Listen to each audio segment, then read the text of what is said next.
Number One Comics Podcast, issue 71. Yes, comics have issues, so our podcast should have issues as well, don't you think?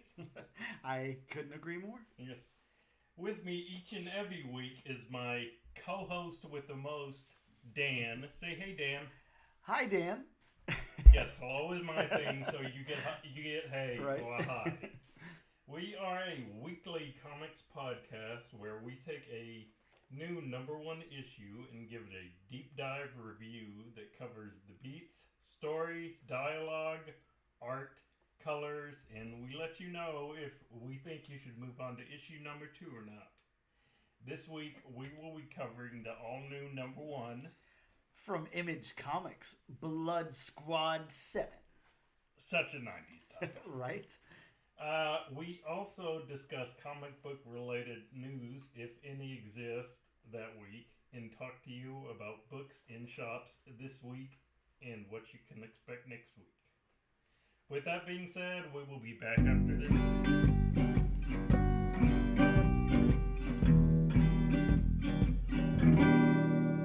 Welcome back to the all new, all different number one comics podcast, episode 71, Bob. Bob, it's time we talk a little bit of comic book news. Does it exist? It does exist, Okay. actually. Now, whether the stakes are up to your liking or not, or one thing, maybe kind of news light. I don't know. It's kind of all over the place. Just as long as it's not talking about AI. Actually, it's all AI news this week. No, there's no AI news. Was the news made by AI? Was it made by Chat GPT? I mean, it very well could have been. There's no way for me to deny or confirm. But to get us started, Bob, there's some interesting announcements out this week. I'll go over a few, but starting us off, Tim Seeley, Freddie E. Williams Jr., Nickelodeon, Mattel, IDW, Dark Horse. Bob, all of this comes together with Masters of the Universe / Teenage Mutant Ninja Turtles, Turtles of Greyskull. Very Right? interesting. I mean, we're getting a nice mashup here. This is out from Dark Horse Comics, September 25th. I don't know even what the hell this could be about. Like, I have no thoughts in my head. Turtles of Greyskull. Maybe it's going to be a Turtles in Time, but instead they travel to an alternate universe. I like this because, number one, we all know Tim Seeley is a really good writer. Right. He knows his stuff. Mm-hmm. And, I mean, correct me if I'm wrong, but Tim Seeley is doing Local Man, right? That's his book. I believe so, yes. So, obviously, Tim Seeley is really good, like, with the, kind of 90s throwback thing, 80s throwback, whatever. I'm expecting this to be badass. Like, I think this is going to be really good. You're taking two absolutely beloved franchises, and I know we've done stuff like this before. I think we've had a Turtles Power Rangers crossover. I think we had the Street Fighter Turtles. Yes, I remember that. I think Masters of the Universe has crossed over with somebody before. I just can't think of who, but Turtles. Oh, true. A Turtles Masters of the Universe. Like, it's just, it's so, it sounds like it could be so good. It's a 90s cartoon. Yeah. And in the hands of Tim Seeley, like, I have a lot of faith in it, actually. Like, I think this could be really, really good. And without being cheesy, yes. Exactly. So I'm kind of stoked about this one. I'm going to go a little heavy. I'm going to pre-order myself some copies and hope that it's good. But yeah, I'm stoked about that one. I mean, of course, I grew up on E-Man, and I really liked the Turtles when I was younger. I mean, it wasn't my favorite thing, but I mean, I enjoyed it. As a mashup, man, that's gonna be really action packed. Oh yeah, definitely. I mean, there's just so much fighting going on. I imagine. I'm looking forward to this. So does that mean we get like a conversation between Splinter and King Randor, and then Tila and April O'Neil? Exactly. Yeah, everybody's got and Casey Jones. Yeah. I kind of like it. Yeah. Oh man, there's so much potential. It's like Avengers versus X-Men, but with Masters of the Universe and TMNT. Yeah, this is gonna be great. I already know it. My next little bit of news. Bob, you know, the MCU, or rather, you know, MCU fans, MCU speculators, whatever. We can't let Taylor Swift go. No, you know, no. Of course, everyone's still hoping that somehow. I mean, you got to go through Travis to, get to her. But... Yes. Everybody's still holding out hope, you know, that at some point she appears as Dazzler, and there actually was a Dazzler like miniseries announced that's coming up pretty soon. So that refueled a lot of people's speculation that why else would Marvel be bringing out another Dazzler series if you know, there wasn't renewed interest or whatever. But this is a little bit of a different take. So the latest rumor is that Taylor Swift is going to be playing the Blonde Phantom. Are you familiar with the Blonde Phantom? I'm definitely not familiar, but so I was on, I'm going to name drop here. Sure. I was on the Key Collectors app. And I saw there was an updated trending top 20. And a couple of the books in there were talking about the Blonde Phantom. Okay. And not being familiar with the character at all, I was like, who is this? And now that you say that, it's like, oh, that kind of makes sense. Like, those two books were on there. I still have no idea who she is. Well, the Blonde Phantom, and look, don't let me fool you. I had no knowledge of this prior to doing this story. I'm guessing, judging by one of the books was what All-Star Comics. It's an older character. Yeah, definitely. Well, so she debuted in September of 1946. Oh wow! So she definitely predates both of us, just by a little bit. And shortly after World War II. Yeah, All Select Comics 11. All Select. Yeah, introduced the Blonde Phantom in a story drawn by Sid Shores.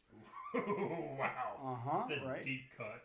I'm guessing her name is Louise Grant, and she's the secretary for Detective Mark Mason, but then she dresses up as the Blonde Phantom and helps him on cases. So it's one of those, you know, all she did was like put a little, mask on or whatever, but she's still wearing the same outfit and has the same hair and everything.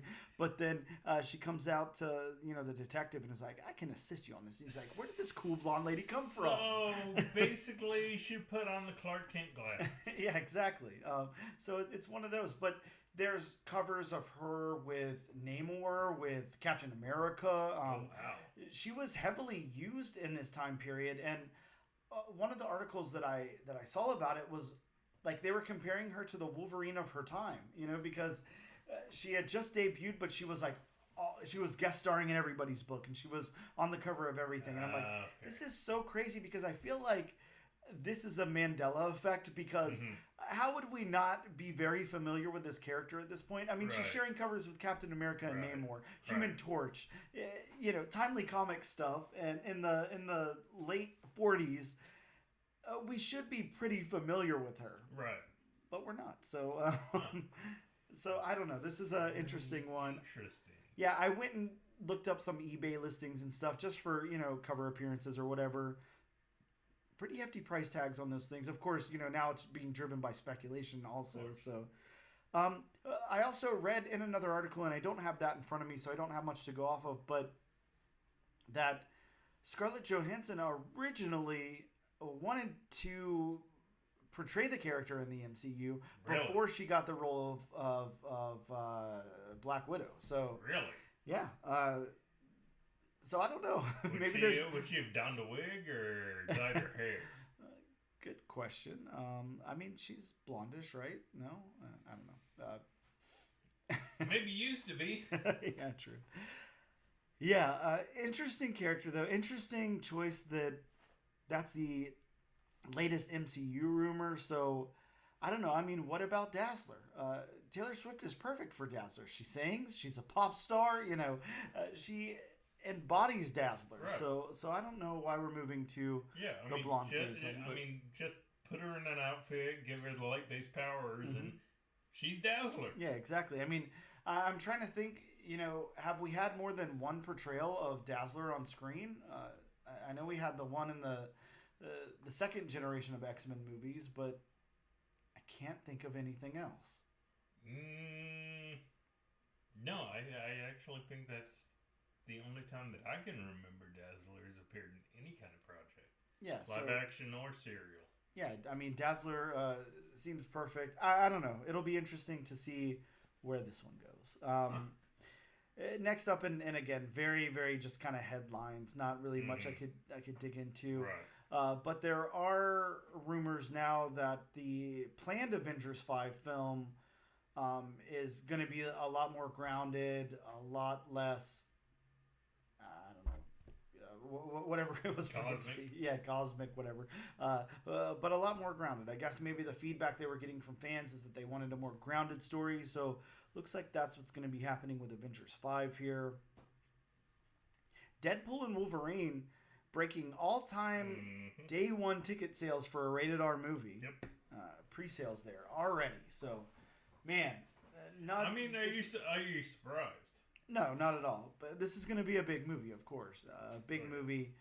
I like some of the stuff that's coming out about it, though. Like, of course, I think we had Hugh Jackman kind of saying, like, no, just go sit down and enjoy yourself, have a fun time. It's not going to have all these ties. It's not going to do all this stuff. It's just a fun movie. I don't know if I believe that. I don't know if it's trying to kind of throw us off or what. I do think there's going to be stakes in this movie. I don't just see it as just a fun thing. I mean, they brought Hugh Jackman into it. There's a reason for that. So I don't know if you've heard this, but so there's some fan, movie making or movie remaking that so in the trailer where they jump through that portal. Yes. That portal is supposed to lead to the endgame battle. Okay. And that, they basically intervene in the endgame battle and basically end it in a much different way than, it ended up going, and that's how Robert Downey Jr. is going to come back to the MCU. I would love that. That would be a lot of fun. Wow, I hope so. Is this one of the scripts that leaked that people read? It might be. I mean, I know I didn't look at it. And it would definitely kind of continue, what Deadpool did in at the end of Deadpool 2 during the credits, where he goes, back to certain moments in, the MCU, famously shoots his prior self in the head. Yep. And then, what would you call it? Quadruple tap? Yeah. So, I mean, that would be interesting. I don't know if Marvel would do that. I mean, that would be kind of ballsy on their part. Oh yeah. In my opinion.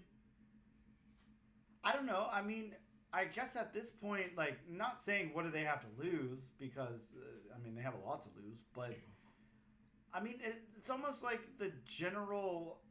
I don't know if we're just hearing like the vocal minority or whatever, but we talk about it every week, how a lot of people say there's superhero movie fatigue and all of that. Like, I mean, why not do something crazy, Like, we can't do paint by numbers. It's not... I don't know. I mean, I feel like... I don't know how things like the Marvels did at the box office and stuff like that, but, like, I feel like, obviously we're at, like, a downward slope right now. Yeah, so. paint by numbers, I mean, that worked in the early part of Marvel. Yeah, definitely. I mean... Iron Man, of course, set the stage for how a superhero movie should be made. Yep. And then, each subsequent movie pretty much followed that, formula. But, now I think it's kind of one of those, okay, we've seen that so many times. Yeah.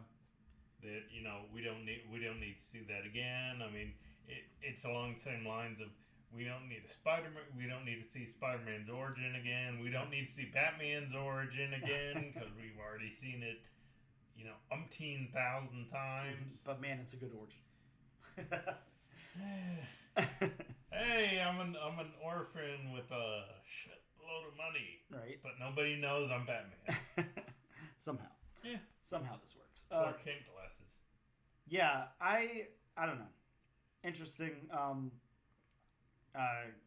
Good on them for breaking the all-time record there. How about X-Men 97?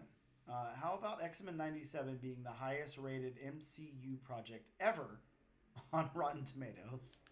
The finale got 3.5 million views there. We don't need to go into any spoilers or anything. I think we, other than comic books, we try to keep the spoilers just at that, just comic book spoilers, not really movie or TV. I think that pisses a lot of people off, so we try to stay off that. But I'm sure you watched the finale. Oh, yes. I know I did. Oh, yes. Man, that was a good finale. Yeah, it was very. I mean, just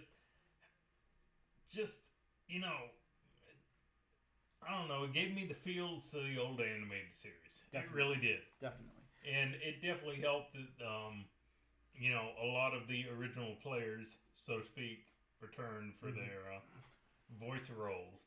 And I didn't realize this until just before we started this podcast. Mm-hmm.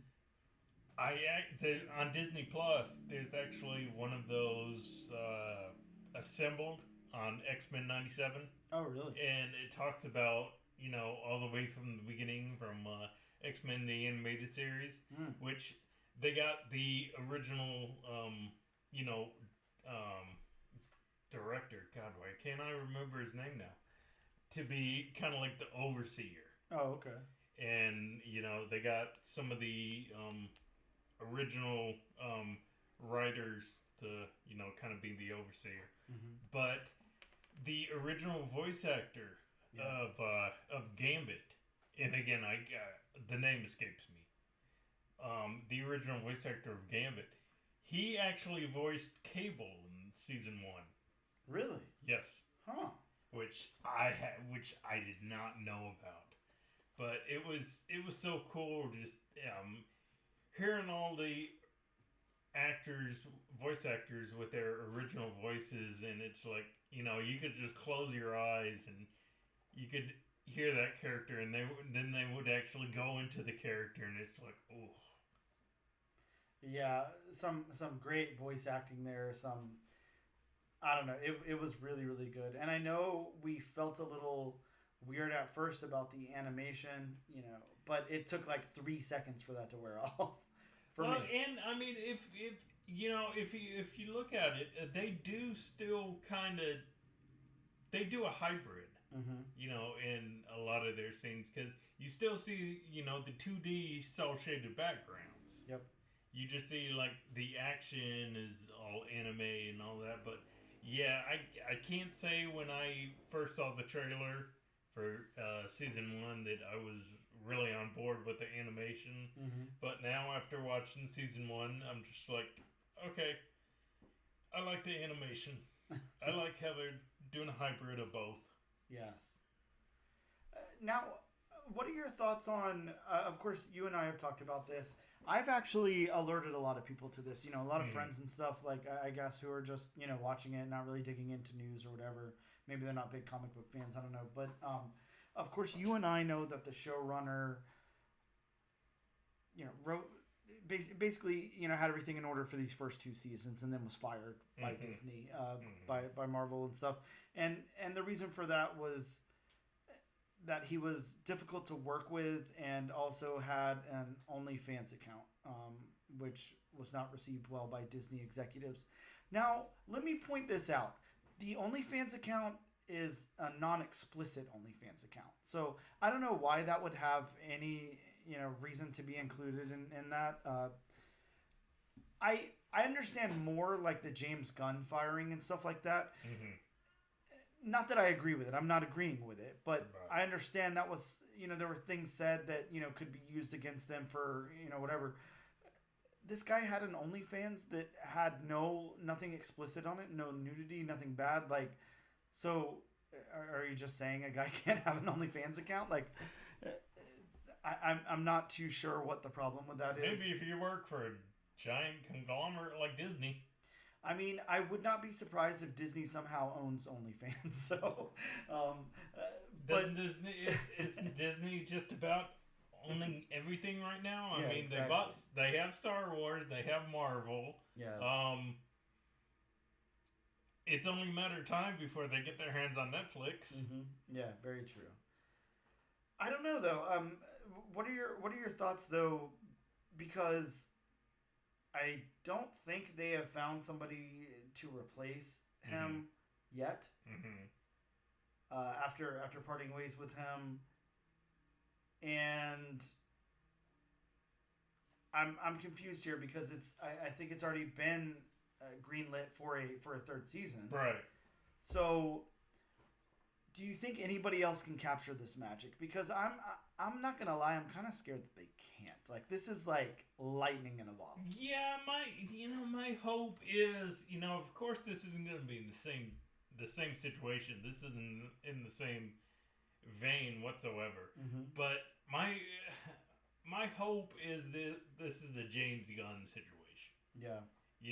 Where he gets fired, and then a few months down the line, a few months passes, and it's like, okay, come back, because you're the only one who can do this. I mean, but, for all we know, it could be an Edgar Wright situation, which, of course, famously, Edgar Wright, left the Ant-Man project because he wanted to make his own kind of movie, whereas, of course, we know by now, getting as big as the MCU did, they, wanted to do it their way. Mm-hmm. I mean, Edgar Wright didn't want it tying into the larger universe. He just wanted to make like a regular, I guess you could almost say, Shaun of the Dead Ant-Man movie. Yeah, they weren't looking for an artistic interpretation of an Ant-Man they were not. movie. So, look, I mean, I don't know. We could have opinions about that all day, but I do understand the branding there. But I don't know. I mean, I'm not going to lie. That first season that we got was so good. So good. I mean, it exceeded all expectations on my end. And I'm just, it's something that I hope can go on for a very, very long time. I hope they can capture that same magic. I guess if we only get 2 really great seasons of a show, I mean, that's better than none. So I guess I can't complain. But I just hope they don't go into a third season and, kill it. Well, and it would actually follow history because, X-Men the animated series had, the first 3.5 seasons were really good, and then the last season and a half, 2 seasons were kind of meh. Yeah, very true. Yeah, hopefully not. But speaking of Disney Plus, Bob, Vision is getting a solo series over at Disney Plus. Mm-hmm. Again, not much about that. It's just kind of announced, looking for 2026 to begin streaming. I don't know. Vision. Do we need more Vision? I mean, they did make that tease at the end of WandaVision, and they are supposed to be getting Paul Bettany back. Yeah, which is really good because Paul Bettany is a really good actor. Yeah, he's awesome. Vision, really great. I just don't imagine this will follow the Vision, storyline from the comics anymore. I think that, I don't know, it seems like maybe they'll go in a different direction now. But yeah, that'll be interesting to see. Bob, out of, comic directly related news, did you watch the Beetlejuice trailer that dropped yesterday or 2 days ago? Was there another one to drop? Oh, yeah, a full trailer dropped, yeah. No, So I had no idea. Okay.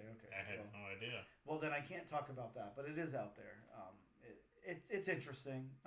It expands upon kind of what we saw, but we definitely see Jenna Ortega, mention Beetlejuice's name, too many times, and Beetlejuice comes back. Do we see more of Michael Keaton? We do. We see quite a bit. Oh, you get lots of cool cameos. Yeah, it's a good trailer. Definitely. I don't know. I'm tampering my expectations. I don't know how much I love Beetlejuice. I liked it. It's good. I think like the rewatchability for me is kind of like lower than I thought it was, because I thought about rewatching it one day and I turned it on and I was about 20 minutes in and I was like, I could just watch something I haven't seen before instead of this, you know? So it's not like, it doesn't hold like a huge place in my heart or anything, but it's a fun movie. I mean, I like it. I went back and tried to watch some of the animated series too, you know, just to do it. Oh my god! It's this Saturday morning cartoon series. It's not bad.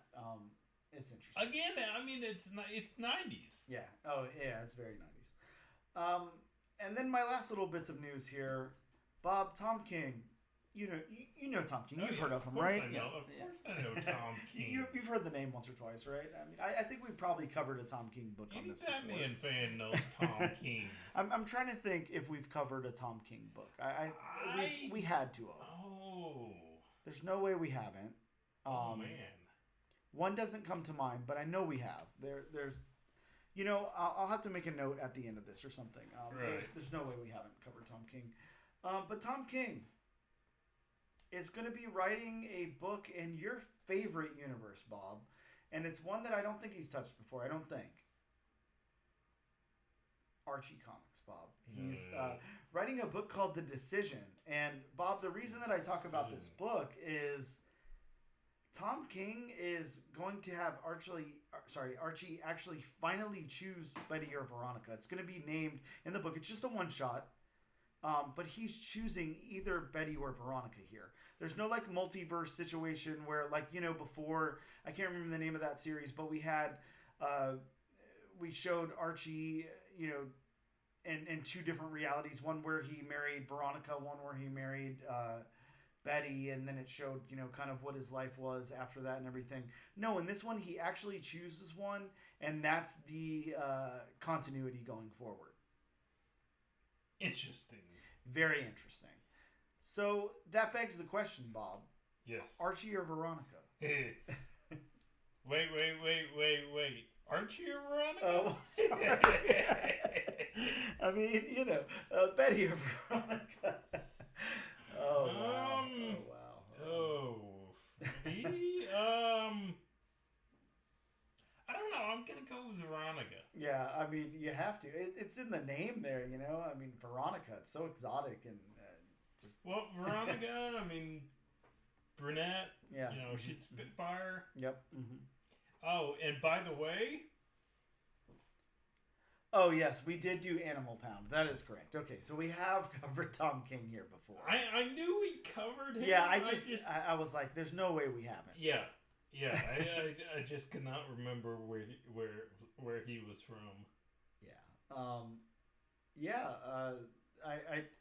I think, you know, I think that will give us our answer. We know who Tom King would choose, you know, whenever this comes out. We've actually, sorry to interrupt, but we've actually covered 2 books by Tom King. Yes. Oh, yes. Tom King. I forgot we covered Wonder Woman #1. Wow. Okay. Man, that's shaping up to be such a great series, by the way. I don't know if you're following it or not, but wow, this is a great Wonder Woman series. Very, very good. Top notch. I actually was in our local comic book shop the other day, like a day late, picking up my books, and there was somebody who came in, and the guy was like, hey, I need every book in this Tom King run of Wonder Woman. And, you know, our proprietor. Wow, that's a hard word for me to say. Proprietor of the comic book shop there was like, hey man, I can get you, you know, this, and this, and the second printing of, you know, this, but I don't have #1s and stuff. And he was like, come on. And he said, hey man, it's a hot series. You know, it's turning out to be a very wonderful Wonder Woman series. So yeah, Tom King, Archie the Decision. Betty or Veronica, you choose, Bob. Me and Bob vote Veronica, but we'll see who Archie chooses, who Tom King chooses. And my last little bit of news, Bob, I know you're going to be very excited about this. IDW, publishing American Girl graphic novels. They got the license, Bob. It's coming down. We're getting American Girl graphic novels from IDW. Interesting. Yeah, definitely. I don't know. That's good. You know, I don't know what an American Girl graphic novel would be, because all I know about the American Girl stuff is that they're dolls. I don't know if they have backstories. I don't know if like a universe has ever been fleshed out, kind of like Barbie or anything like that. But if not, then I guess IDW will flesh them out. Yeah, that's true. Yeah. So that's my news. Unless you got anything you want to go over. I just wanted to go over just a couple of things. Mm-hmm. So, have you ever seen the Crisis on Infinite Earths? Part 1, Part 2 is... Man, I'm so behind on my animation. Okay, so, of course, this universe they're in, I'm not a fan of. I like the Justice League War universe, Justice League Dark, whatever you want to call it. Oh, yeah. But, that ended, and I haven't been a big fan of this new universe. The only thing I've really liked is that Jensen Ackles voiced Batman. Mm-hmm.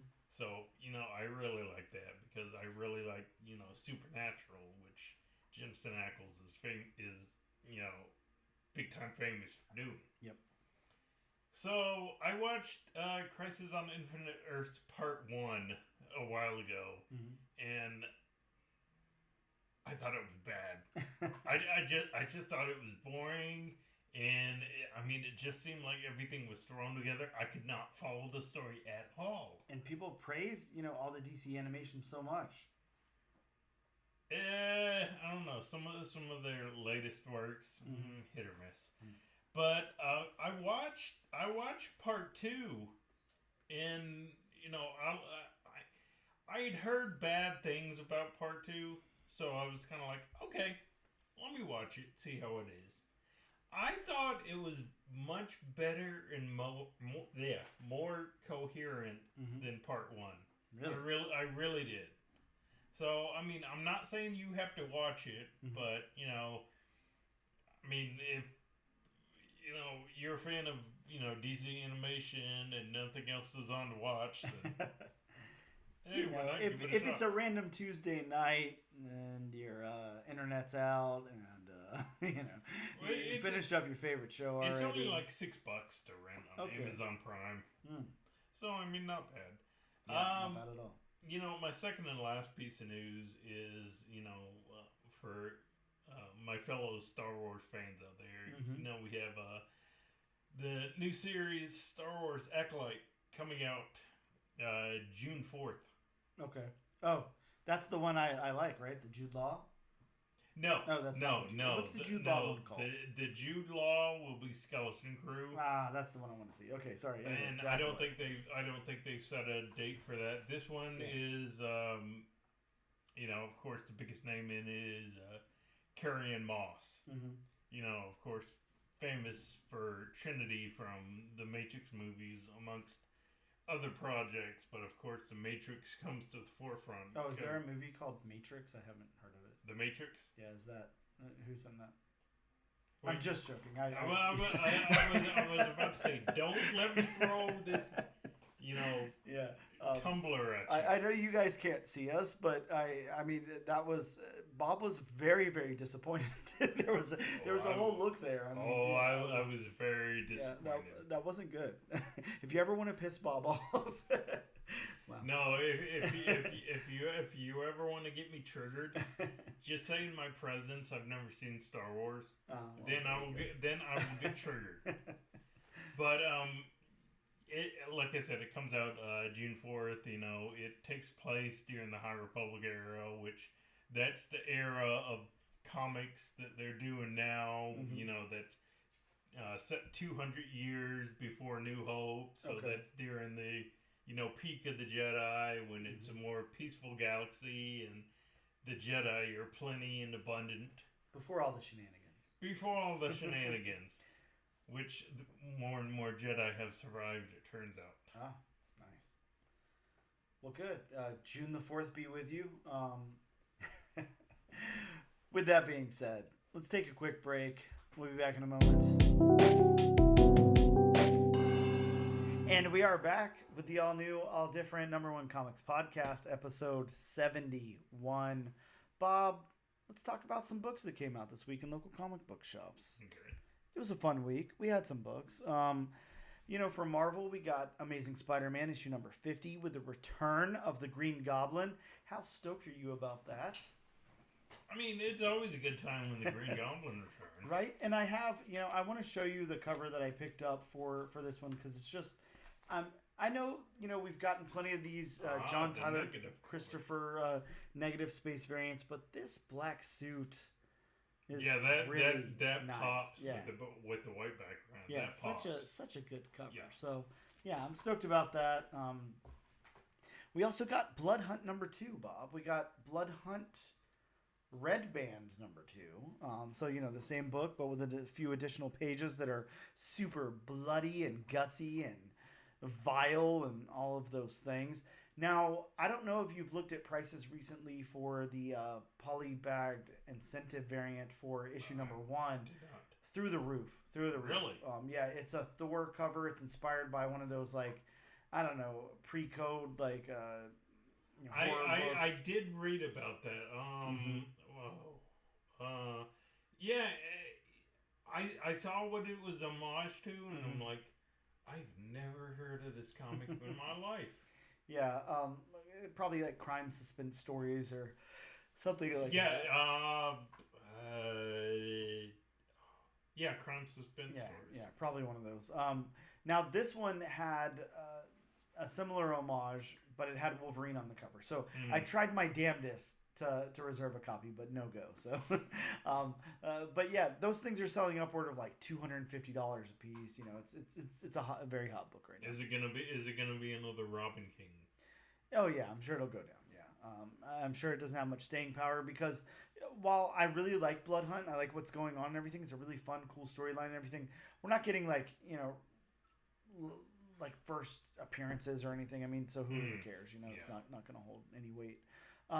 We've got Spider-Gwen Ghost Spider number 1. So a new volume of Spider-Gwen here.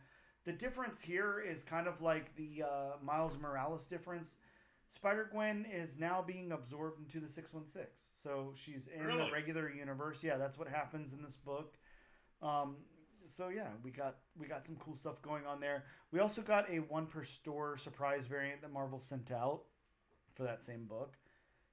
We got Union Jack the Ripper Blood Hunt, a Blood Hunt tie-in. Union Jack versus the Hunger in that book. We got X-Men 97 number 2 second printing with the animation variant. That's also a hot book this week. High prices on that one. Immortal Thor issue number 11, Ultimate Black Panther issue 4, Ghost Rider Final Vengeance issue 3, and Sensational She-Hulk issue number 8. Now I noticed, Bob, Sensational She-Hulk and Captain America, that Marvel just put out their new solicits for the next couple of months or whatever. Those 2 books don't have anything past 10. Really? So I don't know if they're ending or what's going on. Yeah, just throwing that out there. From Image Comics, we got Feral, issue number 3. I don't know if you've read that yet. I have not read God, it yet. Bob, read it. We got Rook Exodus 2. This one's got the first Dire Wolf in it. And we got Sam and Twitch Case Files, issue 3. From Boom Studios, Mighty Morphin Power Rangers 120. I lied before. This is going to 122, so we got a few more issues. I went to open it up, and I was like, this is not a final issue. Such an odd number. Yeah, right? 122. Well, even number, but it's yeah, an even odd number. We got Blowaway issue number 2, the Zach Thompson book. Something is Killing the Children, issue 37 as well. From Dynamite, we got Elvira Meets H.P. Lovecraft, issue number 4, as well as Thundercats, issue 4. Yeah, Dynamite put out some really dynamite stuff this week. Yeah, they sure did. Pun intended. From DC Comics, Green Lantern War Journal, issue number 9, with the first Star Shroud. Justice League versus Godzilla versus Kong, issue 7, the series finale. Superman 14, the first Brainiac Queen. Titans issue 11, the first Vanadaya, a cyborg version of Amanda Waller. Sorry, a cyborg weapon of Amanda Waller. Wow. Yep. Anything associated with Amanda Waller is usually not a good thing. Yeah, exactly. We got Wonder Woman issue number 9 and Catwoman issue 65. From Archie, we got Archie Judgment Day, Bob. It's the end of the world. Archie's left behind. He has to team up with some demons to fight some other demons. Sounds wacky as hell. I'm excited to check that one out. Yeah, because, teaming up with demons to fight demons always works out in the end. It might work out for Archie. You never know. Archie Andrews a resilient guy. Does that lead into the decision? Yeah, maybe it does. He's the last human left on Earth, but he gets to choose between Veronica and Betty. I like it. From Dark Horse, we got Butcher's Boy number 1 and Blue Book 1947 issue 4. And from Distillery, finally White Boat came out, Bob. We got White Boat number 1. Those are some of the new books that came out this week. We'll take a quick break and then we're going to get into Blood Squad 7.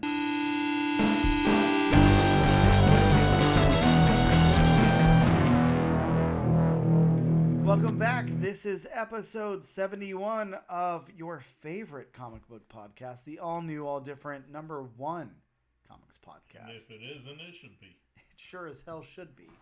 Bob, let's talk about the book that we're talking about. We are here today to talk about Image's new book, Blood Squad 7. This is a crazy, crazy book. We're going to get into it. I'm going to read the synopsis from Image here. 30 years ago, Blood Squad 7 was America's most popular superhero team. Its members were seen on television, on magazine covers, scoring million-dollar endorsement deals. They were celebrities, and they were everywhere. But that was then. This is now. And so a new generation of modern-day heroes takes up the mantle, or perhaps the poisoned chalice, fulfilling a promise made decades ago to be the heroes that a fractured America needs. While deconstructions of superhero nostalgia typically center around the classic characters of the Silver Age, Blood Squad 7 will delve deep into the 90s comic book themes with this imaging of what would happen if heroes from that decade returned to action after a 30-year absence. This is written by Joe Casey. You guys know Joe Casey. And illustrated by Paul Fry. Look, Joe Casey, he's done a lot of stuff. Godland, Sex, The Adventures of Superman, Wildcats, Uncanny X-Men, Cable, G.I. Joe, America's Elite, Haunt, along with everybody else who did Haunt over at Image Comics.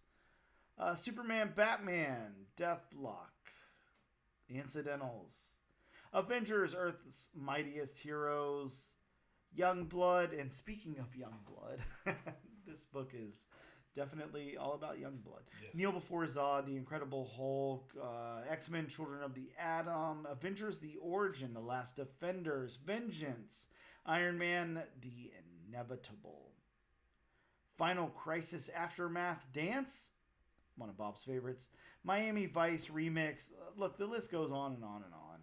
He's done a lot of things. One of the books that we actually covered quite a while ago, Junior Baker, The Righteous Faker. Did we cover that, Bob? I feel like we did. You might have. I didn't. The name sounds so familiar. Maybe we didn't cover it. I don't know. It seems like something we covered. I could be wrong. Yeah, look, the guy's done a lot of things. Joe Casey, you name it, he's done it. How about Paul Fry, the illustrator on this book? Paul Fry, kind of newer to the game, much newer than Joe Casey.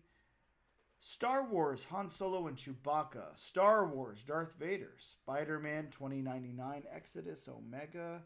Dog Days of Summer. Star Wars Revelations. Bob, you should know this guy, is all I'm saying. Star Wars Life Day. He's done some Star Wars stuff. I mean, I'm familiar with him because I read Star Wars Darth Vader. Yep, yeah, you've read those things. And I'm going to go over my synopsis that I wrote up here, my retelling of the book, if you will. Mm-hmm. Blood Squad 7 opens with a battle on the front lines in Ukraine. Now, I'm not able to say whatever that city is in Ukraine. I have no clue what the name of it here is. so I skipped it. I just said Ukraine. If you want to take a stab at it, feel free, but I don't know what that says. I believe it's Kharkiv. Kharkiv. Okay, well, then it opens on the front lines of Kharkiv. We see a superhero type join the fight, and then over to Washington, D.C., we get introduced to a group in charge of a new version of a superhero team from the 90s. Back in Ukraine, we meet another hero character who uses some kind of barbed wire to violently kill soldiers. In DC, a woman who believes that she should be on the team is there arguing with her mother, who's the one in charge of the operation. Back to Ukraine, the two take down a tank and a helicopter. Next, we learn that the daughter character is Infinity and has light flashes coming from her eyes, but we still don't know what her powers are. We then learn that the operations in Ukraine have concluded. The two teammates go their separate ways. Then back to the U.S., Erica, a.k.a. the original Infinity, the mother of the other character, holds a meeting with others working on the project to bring back the team with a new roster. Erica goes to recruit another member that I would have a really hard time explaining, so I won't. And then over to a communication center, Ripcord, the hero with the Ripcord, calls in a situation while in Quebec, and it looks like he's beheaded multiple people in some kind of... Bob, I don't know if a sex lair is all... I don't know what that is. Yeah, at first I thought maybe it was like a brothel. Yeah, something like that. But then I saw the guys and the mask, and it's like, oh, sex dungeon. Yeah, that's what I was going to go with too, like a sex dungeon, something like that. This is a wild, wild book. It is. A lot of people are comparing it to something like Local Man, where I can see the comparisons. We're drawing heavily on the 90s here. Youngblood is something that really comes to mind here, but they couldn't really use those characters. Well, yeah, and they even make little meta references in the dialogue. Yeah, definitely. To, the 90s and the past and all that kind of stuff. Man, let's go into this one. Let's break this down, because I feel like this is going to be an interesting review. It's going to be interesting to see where we both land. I don't even know if my mind is made up yet. So, how about the story beats here? How did you feel? Looks like you got opinions. Yeah, the story beats kind of reminded me of. Do you remember this TV series 24? Yeah. That whole where it would come up on the screen like. It took place at this time. Yeah. It reminded me of that when it went to the different places. It would actually, put that Washington D.C. 8:16 a.m. Yep. So the beats are kind of hard in this because it's not really what you would call a free flowing just story. It's kind of like. It shows what happens here, but then, it flashes over to what's happening here, and it flashes back to what's happening here, and I don't know. I don't mind that kind of storytelling, but it's just jarring to me. I'm with you. Like, it worked for me, but at the same time, I would appreciate a more linear, approach to it. Right. I think what a lot of comic book writers want to do is have a very cinematic or television feel, with the way that they're lining up these beats, where it cuts back and forth and everything. Something like Lost comes to mind, where we have our main story and then we splice in other things here and there, and it takes a while to unfold and everything.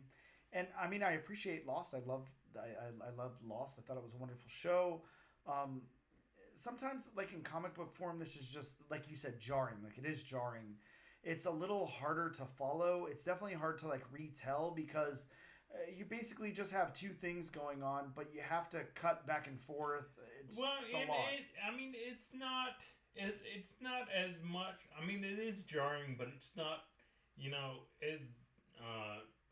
it wasn't as jarring. It wasn't, totally jarring to me. I can't say I enjoyed was just the fact that, I mean, we spent so short a time on one thing before going to the other thing, where we spent a little bit longer time, then we cut over to another thing where we spent a short amount of time, and then cut over to, you know, it's kind of like, maybe if that was flip-flopped to where, you know, the whole boardroom was first, and then the action scenes, you know, took place after that, or maybe leave that as a cliffhanger. You know, I mean, that would have worked for me, but yeah, I can't really say the beats are for me. Yeah, and I agree, and I think I would have liked a lot less time with the board, you know, the stuff that's going on in Washington and everything. I didn't think it was as important as the creators of this book thought that it was or wanted it to be. Like, we get it. You know, we get it. It was a team. You're in charge of it now. They were really popular. It was a government-mandated team. They had action figures, like, whatever. Happened. Like, yeah, there's so much exposition spent on that, and not enough on anything else. It kind of felt a little out of place to me. I don't know about you, but, you know, considering how this, you know, book started out with the whole, you know, covert mission in the Ukraine, and then going into the boardroom, I don't know, sometimes, you know, it was hard to follow. Some of the dialogue was like, oh, this isn't really exciting. Yeah, those moments really slowed it down a lot. And I think this is like swinging for big things, so to like slow it down so much in the first issue was, I feel like a little bit of a detriment. Right, you know, maybe, I mean, you know, if you slow things down in the second issue, I mean, that's, you know, I mean, that's fine, or a subsequent issue, that's fine, but again, you know, like I've always said, that number one has to have a hook. Yeah, that's our way in. That number one has to hook the reader. Yep. And I mean, the number one, I think you should focus all attention to, you know, doing that hook to where, you know, of course, if you slow a comic reader down, then I mean that's detrimental to the book. I mean, that pretty much makes up their mind. Yep. Okay. I'm not gonna read this. Yeah. I think we're basically on the same page with the beats here. Let's move over to the dialogue, and I think I'll probably go first because I think you know what I'm gonna say. I don't think that the dialogue. I think the dialogue in this is fine. It's well written. There's way too much of it. Way too much. I mean, so, yeah. I would say you could cut 50% of this dialogue out, and I would still get the story. You're not trusting the artist to tell the story here. I'm sorry. And that's not something I feel of Joe Casey, so I'm a little confused here. Now, I know we want to have a throwback to the 90s, and I know if you open up like a 90s Marvel book or Image book, it's so full of dialogue that you hardly have any art. I get that. And there are moments where it breathes here, but there's just too much dialogue for me. There's too much dialogue to where it gets into the point of exposition, dumps, and that's not what I want. But on the other hand, the dialogue that's here is well written. It's done well. Yep. The dialogue definitely fit the characters. Yeah, I'm torn because I get it.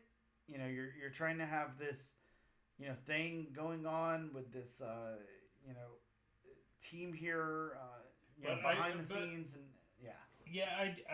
but I do agree with you. I think, you know, some dialogue could have been cut. Yes. And I mean, it would have been fine. A lot of dialogue could have been cut, in my opinion. You know, I mean, just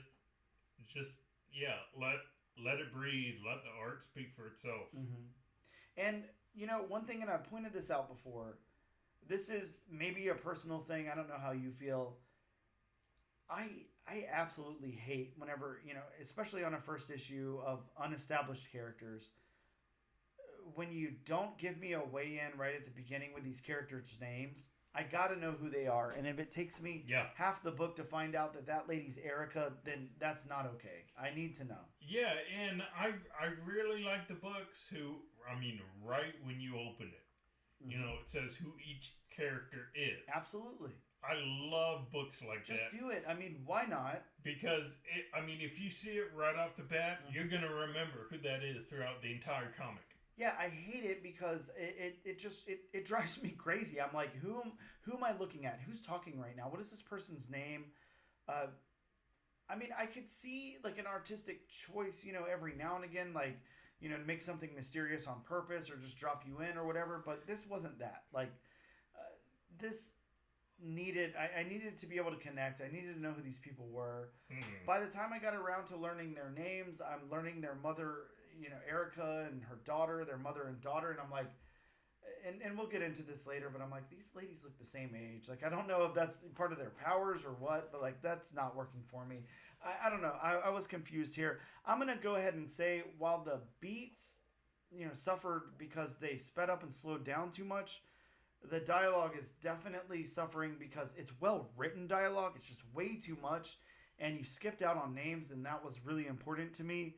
So, like, I can't knock it like all the way down or something, but if I was like grading this, like 1 out of 100, I'd give the dialogue a 50. Like it's too much.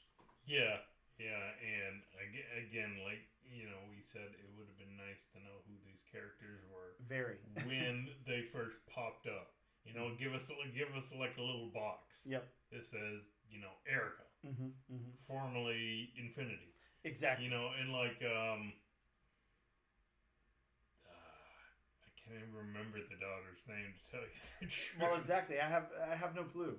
And I read this twice. I should know these characters. I should know who they are. But I mean, do like so and so currently Infinity. Sure. Yeah. There's a way around this. There's an easy fix. There's an easy fix for it. We should know who these people are, though. And, right. And again, we should know early. Give us a chance to connect with your characters. That's what we need. That's what we're looking for. We need some kind of connection here. And I don't know. I feel like it's a choice because I know Joe Casey can write. Mm-hmm. This is actually really well written, so that's why it's such a conflicted statement on the dialogue. But yeah, man. I mean, there was too many mistakes made, intentional or unintentional. Mm-hmm. It just didn't work for me. How about the narrative of the book? I don't know if... To me, they were two different narratives. Mm-hmm. I mean, there was the narrative of the covert mission in the Ukraine, and there is the narrative of Erica trying to fix the image of, the Super Squad 7. Which, I mean, it's kind of like, did there really have to be two different narratives? See, it's kind of confusing because when I think about it, and like I try to backtrack a little, I'm not trying to compare like, apples to oranges or anything, but, first issues, that's what we do here. Mm-hmm. And the reason that we do first issues is because it's like, it's your way in, like it's and we're telling listeners, this was enough. There was enough here for where we think you should move on to issue 2. Like, that's our hook. That's our hook. We have a clearly defined hook. Right. But that's what I, am kind of looking for. Like, whenever we do this, it's like, okay, is there a way in? Is it accessible? Is this, whatever.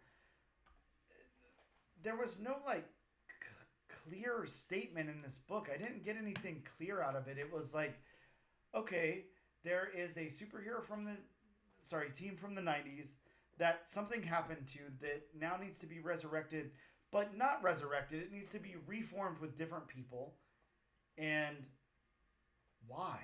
Like, what's going on here? Like, if we have super powered people in the world that the government controls that are going on these missions that they can't know that they're going on these missions for, the American public can't know that they're going and fighting wars or whatever and winning them. Okay, that's fine. Why does there need to be like public opinion on them? Why does the public even need to know about them? I'm just confused what the statement is other than, hey, we're trying to dig up a fake team from the 90s and revitalize them, but not. Like, I don't know what story. I'm not sure what what is being told here. I'm really confused by it. So yeah, the narrative. I feel bad because I'm like knocking it. You know, it's the beats, it's the dialogue, it's the narrative. They just none of it works for me so far. It's just such a diverging narrative. Like I said, it diverges into two narratives. Yeah. That just don't to me just don't match up. Like I feel like I know everybody wants a team. I know everybody wants IP and all that. But we could have focused a little bit more here. This is a first issue. We needed more focus. Yeah. This is weird. Like I don't know. We already have deconstructions, and it already mentions that in the solicit. You know, we've got the Watchmen, we've got the Boys, we've got all these things. You know, I don't know what this is. I'm a little confused. Moving over to the world building. I feel bad. I don't. I feel like with the world building, you have to be familiar with some of these characters. I don't feel like any world was built here, to tell you the truth. It feels very sterile, very like sanitized. Nothing seems lived in. And again, like we're getting names of characters. We got Ripcord, we got Infinity. I don't know what the flying character's name was. I don't even know if it was mentioned or not. The world just doesn't seem very fleshed out. We've got a very sterile Washington, D.C. We've got the West Wing. We've got the Pentagon. I don't know, man. I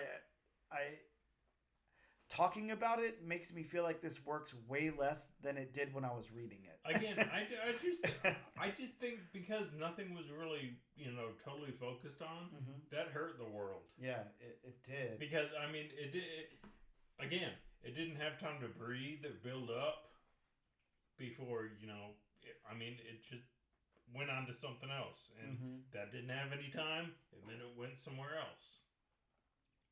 And I think, for me, what the problem is it's just like anything else. I mean, I don't know if you avidly like write anything ever, but I mean, at least remember in school when we'd have to write or do a creative writing assignment or something. There comes a time where there's a story in your head, and then you get it out on paper, and you have to remember half of this is in my head, so I've got to flesh this out enough to people, so people understand what I'm seeing in my head. Right. And I don't feel like that happened here. I feel like Joe Casey has this giant, expansive universe in his head, and he really wants this to work, and this team is awesome, and he's going to show us more about the old team, and there's going to be a new team, and then we've got the old Infinity behind the scenes and everything, but, like, on paper, this just isn't working, like, at all. Like, there's nothing here. It's so plain and boring. Yeah, and I mean, of course we have old Infinity and new Infinity. I mean, are you really invested in any of the characters after the first issue? Not at all. And like the only one that I'd be interested in is, well, the only two I'd maybe be interested in is Ripcord, and I don't even know the character's name. Flying Lady? Yeah. Basically Iron Man. Ironheart? Yeah, Ironheart. Yeah, I don't know. There's not enough. And there's little glimpses. Like, I see little character traits. Of course we have New Infinity, and she needs to be out there on the front lines. But her mom won't let her for some reason. Something happened at some point. She's not allowed to do it. Right. Why? We don't know. To be told later. Okay. Right. Maybe give us a little bit of connection there. Maybe explain why. I get that you want this story to unfold, but you want this story to unfold with, right now, 3 or 4 superheroes, a whole bunch of people, a whole bunch of behind the scenes. Some of it needed to unfold here to get us invested. Yeah, I mean, look how long in the book it took us to, finally get confirmation that, they're mother and daughter. Yeah, it's weird. It's it's just unfolding in this really weird way, and I'm not sure what message we're sending. And again, like we've said, I mean, we know Joe Casey can make some good stuff. Oh yeah, absolutely. Joe Casey has written some amazing things. But I mean, just this book, not one of them. Yeah. Let's see if maybe the art can turn it around. Paul Fry, what did you think about the character designs? I think overall the art shines in this. Mm-hmm. Now, as far as the character designs, I think especially between Erica and her daughter. Mm-hmm. I don't know. I don't want to say the faces kind of seemed copy pasted to me. Mm-hmm. But I mean, I know they're supposed to be mother and daughter, so I mean they're supposed to look alike. Yep. So we can make that connection. But I don't know, just the faces on their characters and some of the other characters.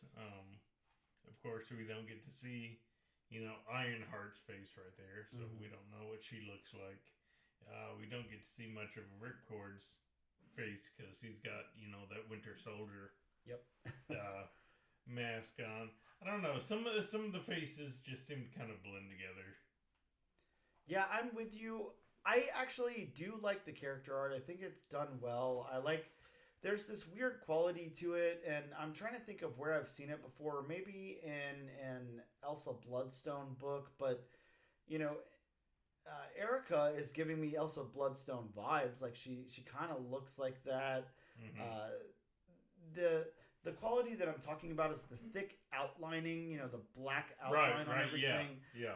I do like that sticker quality or whatever. I did notice that, and I do agree that I do like that. Yeah, I definitely enjoy that. And there are some weird juxtapositions. You've got it open to a page here where it's showing some of the old 90s commercials of the characters and posters and stuff, and that's definitely juxtaposed against the newer art and everything. I think I do like the characters. I think maybe something is going on with Erica and her daughter. I will say, I already talked about this earlier. I think that it's really weird that Erica looks like she's like 25 and so does her daughter. So maybe that's part of their powers. So I can't comment on that. If it's not though, then that's weird that Erica is possibly supposed to be like her daughter is at the very least like 20 or something. So I mean, I'm assuming Erica is like 40 or so. She definitely doesn't look like it. She looks very very young. So I'd like to know more about that. But overall, I think the character art is very good. I like it. It's pleasing art. The art is well done, rendered very well. How about the backgrounds? We've got to do your test here, Bob, and I'm going to let you take the lead on that because, going into some of those sterile environments and stuff, there's not many backgrounds, so... I do agree on that. That there's a lot of pages to where it does that single color in the background, which can be good and bad. Yeah. But where there are backgrounds, I really like the backgrounds. They're nice and fleshed out and detailed. I mean, you get the one scene where I don't know if that's supposed to be Erica's daughter meditating. Again, I mean, I don't really know the characters. Well, here's what I'm going to say because I had to dance around this in my synopsis, obviously. So what I'm thinking happened here, and I could be completely wrong. I have no clue. I'm thinking that character is doing some kind of meditation, and then notices that Erica has come. That's why we get that panel where she opens her eye. Yeah. And then I think that character is like projecting this image. So I think that character is the character that comes up later or in the next page over here. And I think that is the next character that she's trying to recruit for the team. Very interesting. Yeah. I didn't think about it. I mean, that could be, they could be two separate characters. They definitely could. But, the background of her meditating, I mean, you see, her bladed weapons in the background. I mean, when Erica goes to meet, whoever that is, whether it be the same character or whether it be somebody different. I mean, you see, all the windows on the building. I mean, you basically see the dirt and grime on the, streets. So, I mean, the backgrounds work. Yeah. Where there are backgrounds. Yeah, and again, I'm gonna just kind of shadow what you've said here. I think this is probably one of the first times in a long time I can think of where we just have the exact same opinion about everything. I like the backgrounds that are here. They look wonderful. There's a lot of solid color backgrounds, but whenever we get into the ones that are detailed, I mean, they are detailed. They look very, very good. Very sleek production on this. It looks wonderful. This is a beautifully illustrated book. It's done really well. That's why I wish it would have been able to breathe a little bit more. Yes. Without some of the dialogue. Absolutely. I mean, the Paul can really tell a visual story here. Really. He can. I mean, trust Paul. People should be getting Paul in their projects because, man, he's good. He's really you're good seeing the secret bunker, I guess. What is it, underneath the Pentagon? Yeah, sure. Or somewhere. And I mean, just all the detail. I mean, you see the logo on the you see the logo on the floor. I mean, you see all the TV screens. I mean, all the computer banks. The desks, the chairs, what's sitting on the desk. Yep. So yeah, the backgrounds are really, really good on this book. Yeah, it's fleshed out, man. Paul, didn't hold back at all. He really, really fleshed it out. So the locations then, and holy shit, I mean, this is location heavy. Like we said, it goes to that city in Ukraine. It goes back to the White House and the Pentagon and Secret Lair. Then, I mean, all over the place. I think the locations work, especially since we're talking about art. I think and story, the location hinders it a little bit, but in art, yeah, I'm with the locations. I like all of them. They look like what they are. Yeah, well, I mean, the locations, of course, we know what they should look like because most of this is real world location. Yes. I mean, of course, the Pentagon, the White House. I don't know about that province in the Ukraine. I did not look that up to see if it actually existed. Yeah. I'm guessing. I think I've heard Brentwood in Washington D.C. I can't remember 100% if that's an actual location in Washington D.C. Yeah, I'm thinking everything here is real. But we know we're definitely familiar with these locations. Definitely. All right, then, last thing before we get into our recommendation or not is the colors. The colorist on this book is Francesco Segala? Yes. Oh, wow. Okay. So, man, the colors do work for me. Yeah, I really like the cover. The covers. I really like the cover. Okay, you go Take first. 3. You go first. Look, Bob really likes the colors on this. Thank you. Is what I can say. Thank you. Yeah, the colors work, man. The colors work. Absolutely. We have the explosions. They look like explosions. We've got the army fatigues. They've got that nice, green hue. The nice, green that pops out. Yes. When we're in the more sterilized environments, I mean, hell, it looks sterilized. It really does. When we're in the action-heavy scenes, the colors really work with the boldness and then the grittiness in the colors, and then also that thick black outline that I'm loving on all this art. The colors shine. This is a very nicely colored book. The illustrative team on this book is very, very good. Very top notch. Again, I'm loving it. It looks awesome. Yeah, man. Colors A+. Very good stuff. So, the most important question, Bob, the thing that we ask, the reason we do this, is this enough here for you to recommend people move on to issue number 2 or not? And I'd love to hear your statement on why or why not. Yeah, I just don't think this is enough. I mean, to me, it just doesn't have that hook. Yeah. I mean, and you said it. This is a great illustrative team. I just don't know if Joe Casey was, the writer to put on this book. Yeah. I mean, again, we know Joe Casey can write some really good stuff. Yeah, definitely. But, I mean, I just don't know if he was right for this book. Which is, which you can say about any writer. Yeah. I mean, not every writer is going to be great for every book, even though they may be, the best writer in the world, but that doesn't mean they're, the best writer for that project. Yeah, completely agreed. This is going to be a really weird one for me. And, I'm going to go into my reasoning, of course, but I think that I've done my best, the very best that I can do to not trash this. There are a lot of things that don't work for me here.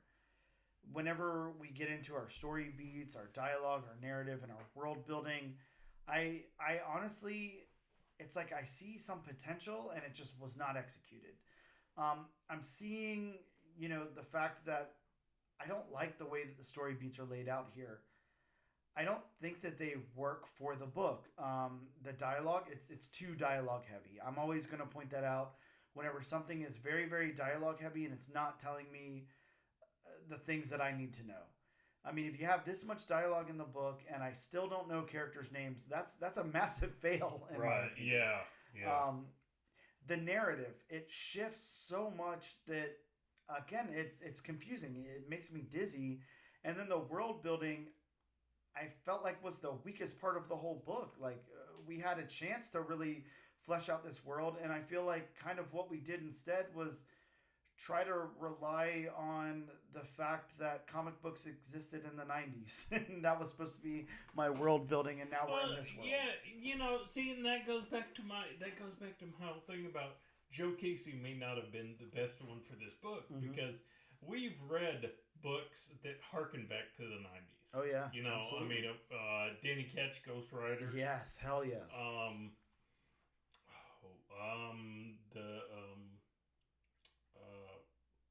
Not the Punisher book, but I know there's another one we reviewed that harkened back to the 90s. Yeah, I just can't remember what. But maybe Joe Casey wasn't the one to, do that. And, going over to the art, before I go ahead and explain my final decision here, the art is pretty much firing on all four cylinders to me. I really like the character art. I like the backgrounds. I like the locations and the colors a lot. So in contrast, I feel like while the story was executed very poorly, the art was executed very, very well. We should have really trusted the art to tell this story.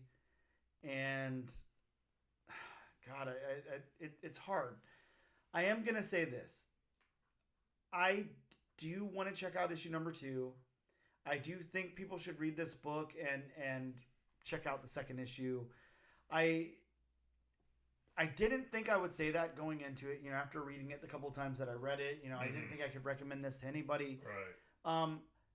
I'm going to hope here that Joe is really trying to, I can't think of the word. What's the word, Bob? He's trying to siphon out the people who are not going to make it through this series with issue number 1 of this book. I feel like Joe is basically saying, I don't want you here if you can't handle this book. And I feel like issue number 2 is just going to grab me and like hold me. And then I'm going to say, holy shit, this is the best book I've read in a long time. Which, could be the case. I mean, it was that case for me with Sirens of the City. Yes. Yes, definitely. The first one, it didn't really focus on any one thing. I mean, it focused on, so many groups in that world. And, I decided to give it a shot on issue 2, and it became one of my favorite series. See, and I just had a revelation also last week. You and I talked at the local comic book shop. I can't remember. We both picked up Uncanny Valley issue number 2. Now, on the podcast, when it came to issue number 1, I didn't recommend it. I was like, there's not enough there. Right. I took a chance. I was like, I feel like there's threads. Let me see what happens. Tony Flicks can definitely tell a story, and I just don't know what his intentions are here. I loved issue number 2. I thought it was very, very good. And that's saying a lot because issue number 1 just wasn't grounded. It didn't make any sense to me. And I was like, okay, I'm seeing a larger story here. So I want to give this that same chance because I feel like while there was nothing in here to make me like this book other than the art, storytelling wise, like there was nothing. I feel like Joe is trying to weed out the people who this book is not for by this first issue because I trust Joe from the other things that he's done.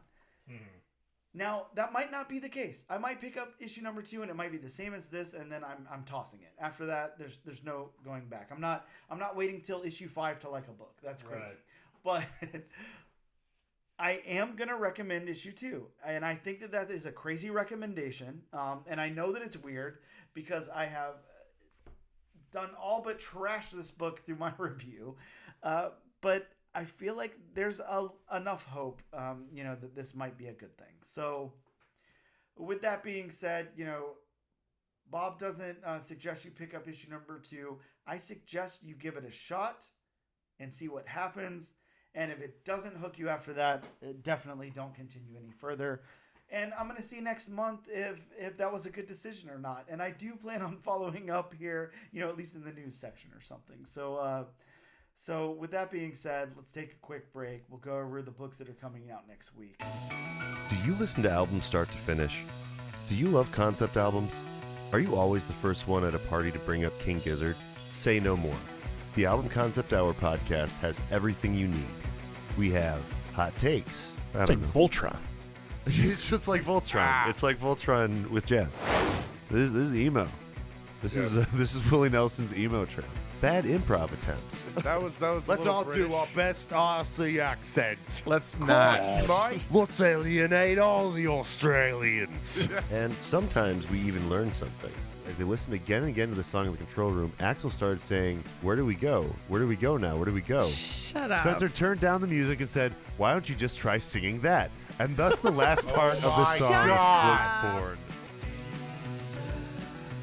Listen to the Album Concept Hour wherever you listen to podcasts. Welcome back to the all-new, all-different number 1 comics podcast, episode 71. Bob, we're here to talk to them about some books that are coming out next week. That are hopefully coming out next week. But before we do that, we have a very, very important, special announcement to make. I need you all to stop what you're doing and listen. It's disclaimer time. Welcome to disclaimer time. Gather round, grab your cereal, grab something else for disclaimer time with Bob. I don't know what I was going for that time. I had a mental image of sitting in front of the TV with your cereal Saturday morning to watch disclaimer time with Bob. That's what I was going for. Are you making me a Pee-wee's Playhouse special? Yeah, hey, why not? Do I have a word of the day? Does all furniture just Yes. So, like I say this in every other week, I mean, these are just a few of the comics that are, like we said, hopefully coming out in stores next week. And if you want to read a more in-depth list, please consult elsewhere. You can always call your local comic shop. Please and thank you go a long way. Sure do. Harry Potter Owl, Unicorn. Let's see, Eagle from Lord of the Rings. Now, I wondered, I played with this, and I didn't know if it was too soon to make the joke or not, but I'm just going to go ahead and do it. So if it's in poor taste, you'll have to excuse me.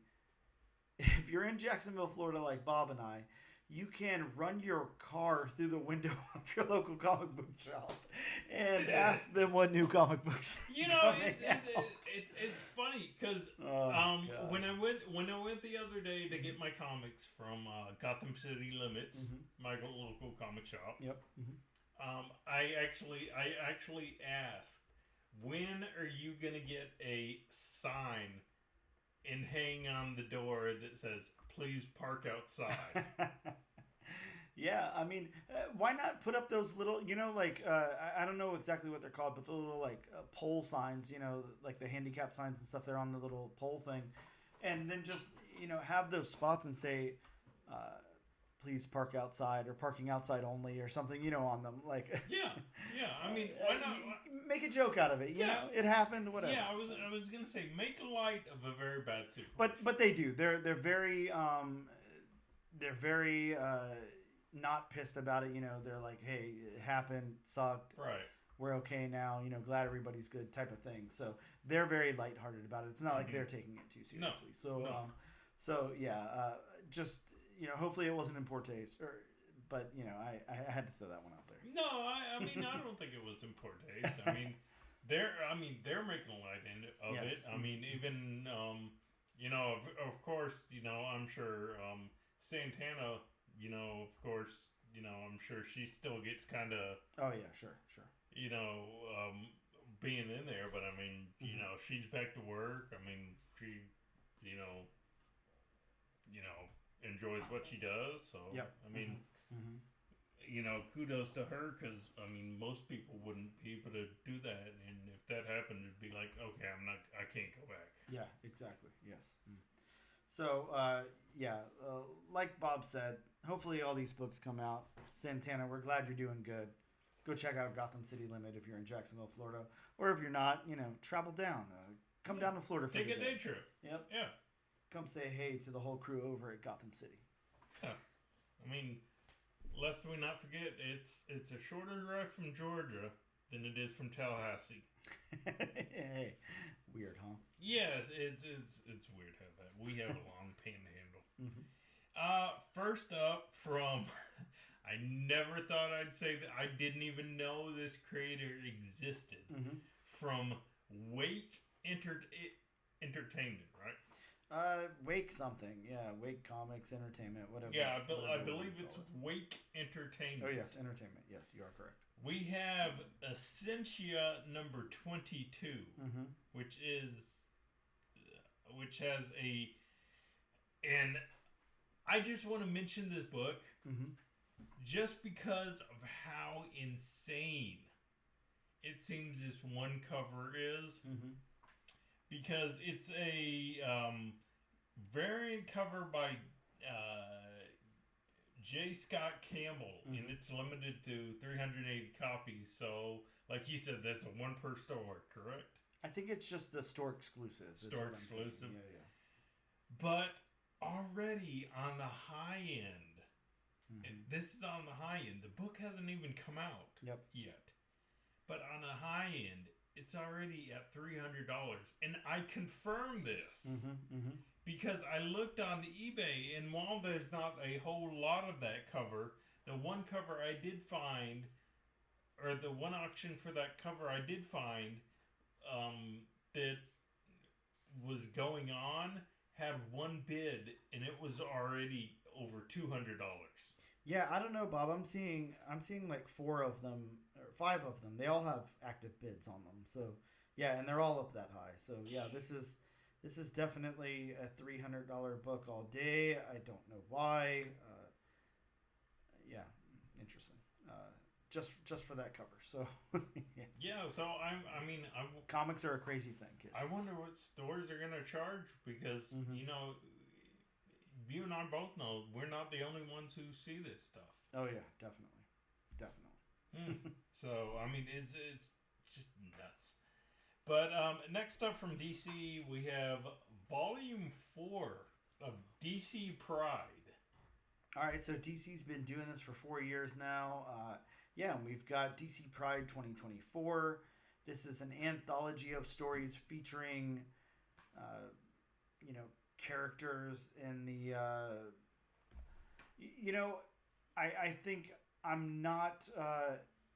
I don't remember all of the letters and everything that go into the LGBT plus community anymore. There's a lot, so I don't want to. I don't want to be rude or alienate anybody or anything, but I'm not familiar enough with all of them that exist. So I'm still using the phrase. The phrase LGBT plus. Hopefully that plus encapsulates enough to not offend anyone. I'm sorry if it does, but I'm just not hip enough to know all of the lingo. But yeah, the DC Pride stories revolve around LGBT plus characters and that community, and it's like a really important book. I'm glad it's out. It's an anthology. Definitely check that out. Support it if you can. Next up from Marvel, we have Wolverine #1. Bob, come on. How damn excited are you about this book? Wolverine. I am. Look, I've got a nice Wolverine poster right behind you, so every time I look at you, I'm looking at Wolverine right there. And yeah, this one's got a first team appearance of the Hellfire Warriors. Wolverine, dude, come on. Like this is cool. This is going to be a great book. It's going to be a lot of fun. I'm excited about it. We've got Benjamin Percy from Ghost Rider fame. We've got a cover by Ryan Stegman. It's going to be great. Staying with Marvel, not to be outdone, they have Volume 4 of Marvel's Voices Pride #1. Yeah, and I think this is a little confusing because it is Marvel's Voices Pride. It's also the X-Men wedding special. Right. It's the wedding of Mystique and Destiny.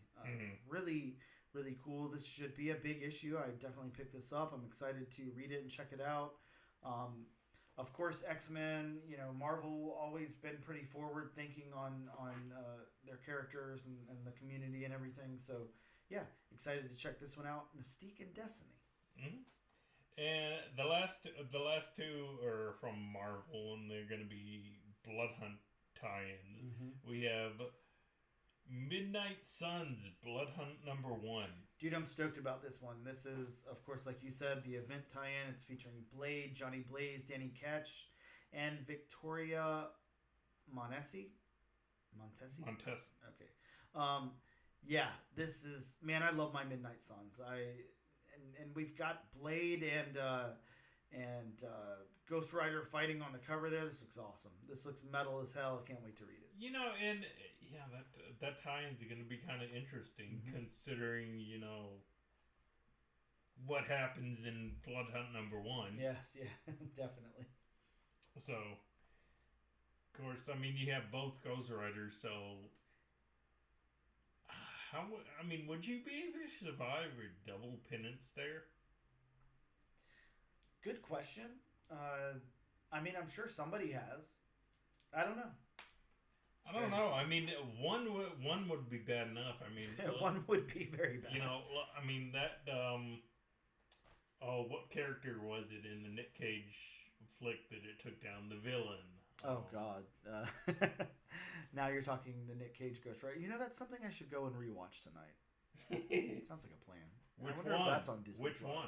We'll start with the first one, and then we'll make it to the Spirits of Vengeance. Hey, it's got. Doesn't Spirit of Vengeance have Idris Elba in it? I think so. Yeah. So there's a plus except Idris Elba. Hey, I'm down to watch Nick Cage any day. And finally, like I said, a Blood Hunt tie-in. We have Black Panther Blood Hunt #1. I don't know about you, Bob, but I love the cover on that one. That is so cool, just with the Black Panther with the crazy bloody fangs. It's such a cool cover. I want that 9.8 graded and on my wall. It kind of reminds me of did you ever read DC vs. Vampires? Yes. Some of those covers? Oh yeah, some great covers on that. Yeah. Man, love that cover. All right, well, look, we've got our wheel over here at wheelofnames.com, not sponsored by, and we've got 3 books on the wheel. Bob, I don't know, this could go any number of ways. We've got Wolverine on the wheel, so we could go with our more traditional Marvel. I think you're kind of biased. I'm a little biased, yeah. We could end up there. We could end up with Grommets, which is Rick Remender and Brian Posehn. So, and that's about the early 80s and skateboarding and punk rock. So, I mean, definitely in my wheelhouse. And then we've got William of Newbury, which is like a raccoon. And he is, I don't remember exactly what was going on in the story here, but it's like the 12th century and it's in the anarchy period. And it just, all these books sound so cool. I want to cover every single one of them. Maybe we should do a triple episode. I don't know. Either way, let's go ahead and spin the wheel, see where it lands. Man, there's not a bad choice in the house, is all I can say. Bob, it looks like we're going to go back to 1984. You're going to have to listen to your Sex Pistols album, and we're doing Grommets #1. So, yeah, cut your hair into a mohawk. I better see one next week whenever you come over. Man, I've never grown I've never grown my hair. Well, I guess I can have a short mohawk. Yeah, you can have a little mohawk. That's all right. I don't mind. That about wraps it up. Thank you guys so much for tuning in, checking us out over here on the All New, All Different #1 Comics podcast. I had a wonderful time, and I hope you guys did too.